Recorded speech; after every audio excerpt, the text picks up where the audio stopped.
Good morning, dear students. Today we will start the next chapter, that is force on a charge.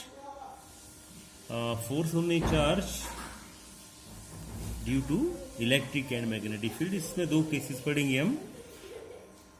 Force on a charge due to, ये है first वाला, electric field.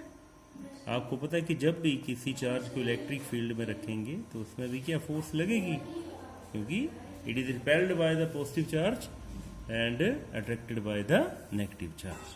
तो इसके लिए बेटे आपने देखना है, ये दो हमने यहाँ पे प्लेट्स ऑफ कैपेसिटर भी मान सकते हैं या इलेक्ट्रिक फील्ड भी मान सकते हैं. यहाँ पर ये पॉजिटिव चार्ज है और यहाँ पर ये ऊपर नेगेटिव चार्ज है.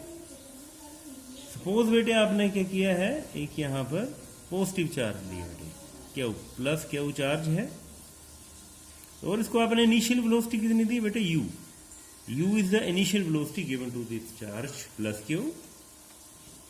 So it should move in this way. इसको ऐसे मूव करना चाहिए बेटे, ठीक है. करना कैसे चाहिए, इसको ऐसे.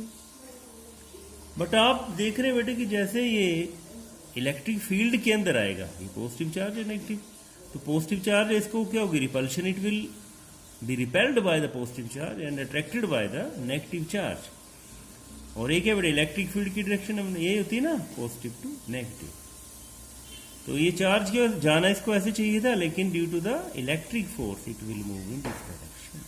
ये बेटे इस डायरेक्शन में ये मूव करेगा, और ये क्या है बेटे, इलेक्ट्रिक फील्ड. ओके, आप देखेंगे बेटे इसमें है कि हम इसका मोशन निकालेंगे, जैसे कि हमने प्रोजेक्टाइल के केस में किया था +1 में.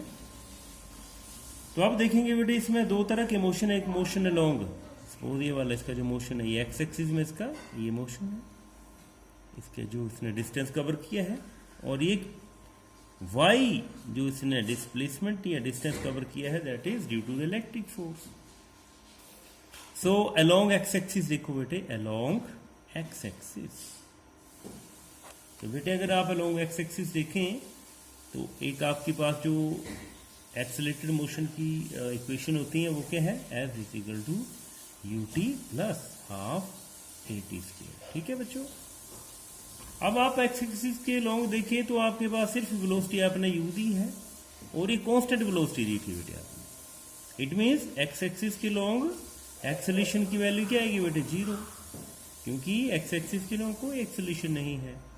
और हमारी जो वेलोसिटी है वो क्या आएगी, वेलोसिटी हमने u मानी इनिशियल वेलोसिटी, तो हमारी जो ये इक्वेशन बन जाएगी. और s की वैल्यू क्या होगी, x, क्योंकि हम x एक्सिस की बात कर रहे हैं.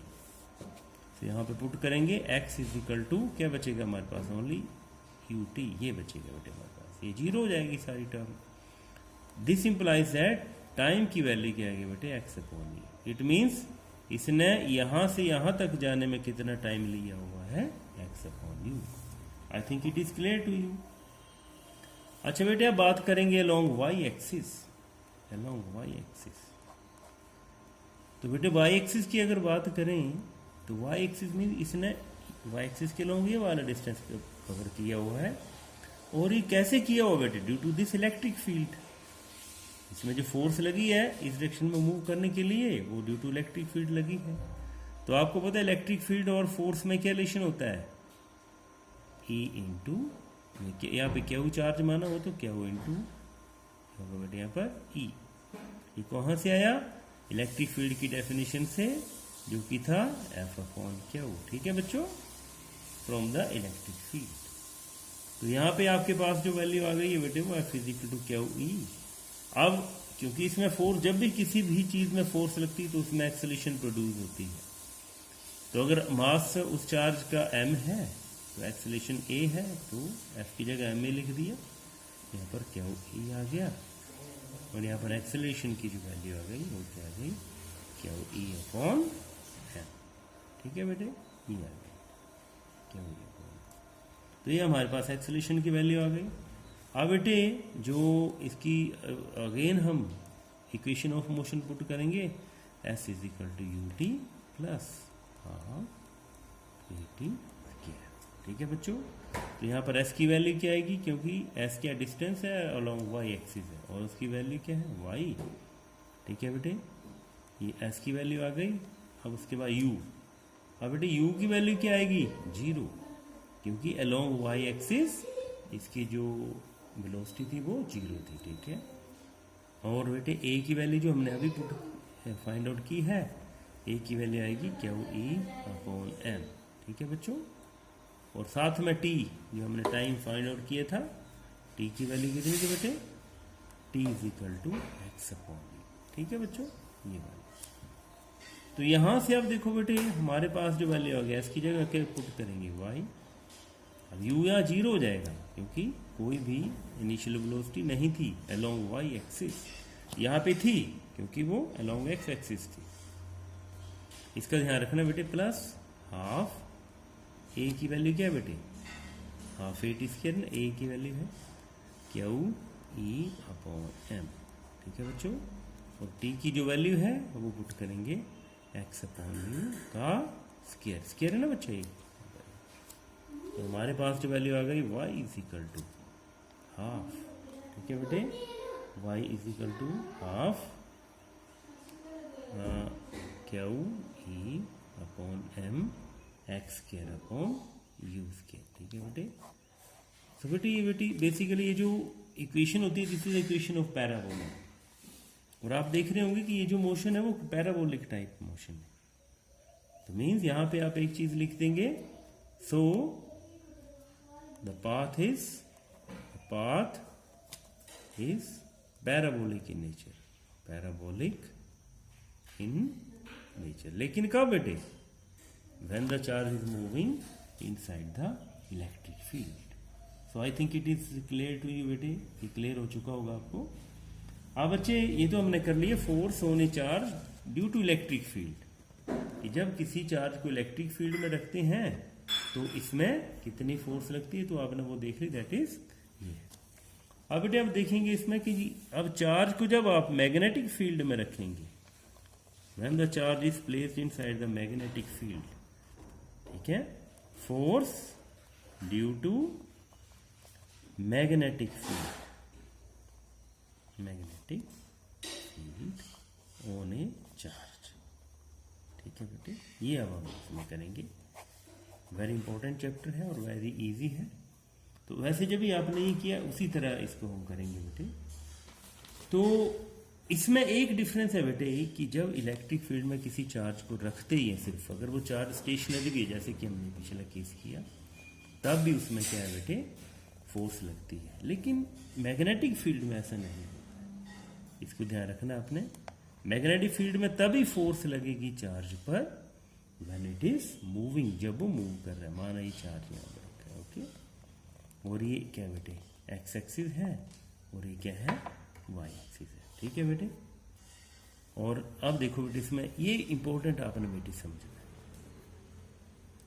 और सपोज ये क्या है बेटे, this is the direction in which the charge is moving, plus क्या हो चार्ज किस डायरेक्शन में मूव कर, ये वेलोसिटी मीन, ये क्या है वेलोसिटी, एक्स एक्सिस है, ये वाई एक्सिस है। इसको आपने बेटे ढंग से समझना है कि जब भी किसी चार्ज को मैग्नेटिक फील्ड में रखते हैं तो उसमें फोर्स नहीं लगती है। फोर्स कब लगती है, व्हेन इट इज मूविंग। अभी हम इसको देखेंगे, मैं इसको आपको एक्सप्लेन करूंगा। और इसमें एक और बात है बेटे, इलेक्ट्रिक फील्ड में तो बिल्कुल पता कि यहाँ पे पॉजिटिव चार्ज है तो वो अगर पॉजिटिव हो तो इस डायरेक्शन में मूव करेगा, अगर नेगेटिव होता तो पॉजिटिव की तरफ मूव करता है। लेकिन इसमें थोड़ा सा अलग है बेटे, इसको आपने समझने के लिए देखना बेटे कि यहाँ पर ऐसे चार्ज मूव कर रहा है और ये इसकी वाई एक्सिस है, तो इसमें जो फोर्स लगेगी वो लगेगी इस अपवर्ड डायरेक्शन, जिसको हम शो करेंगे वाई एक्सिस, जेड।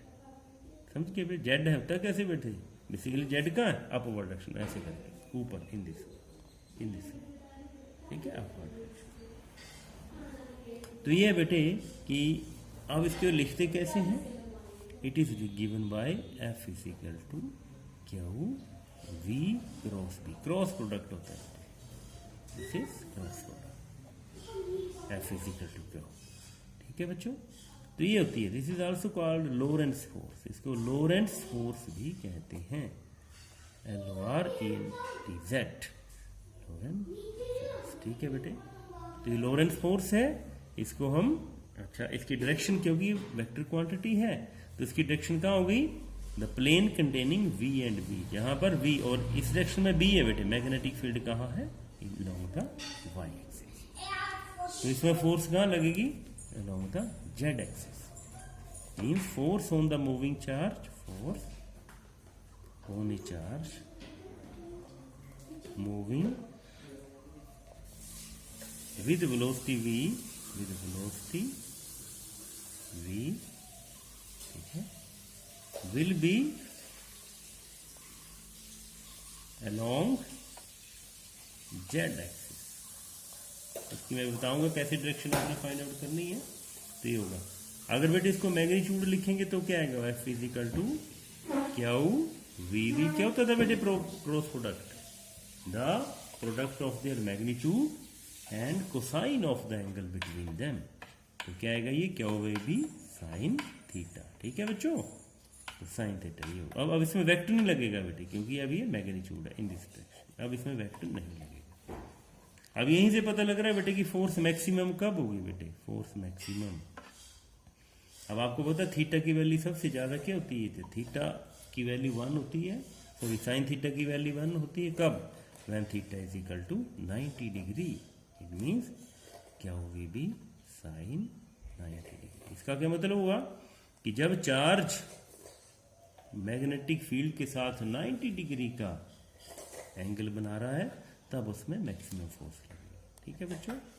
अब सेकंड केस है कि थीटा अगर 0 होगा तब क्या होगा बेटे?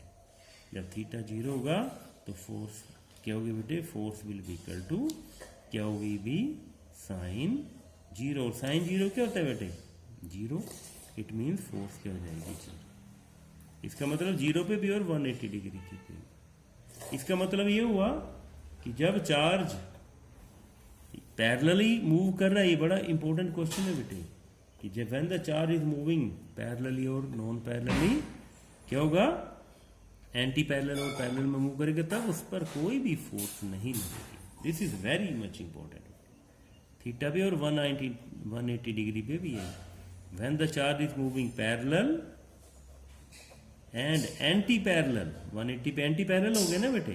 Anti-parallel to the magnetic field, then there will be no any force on the charge.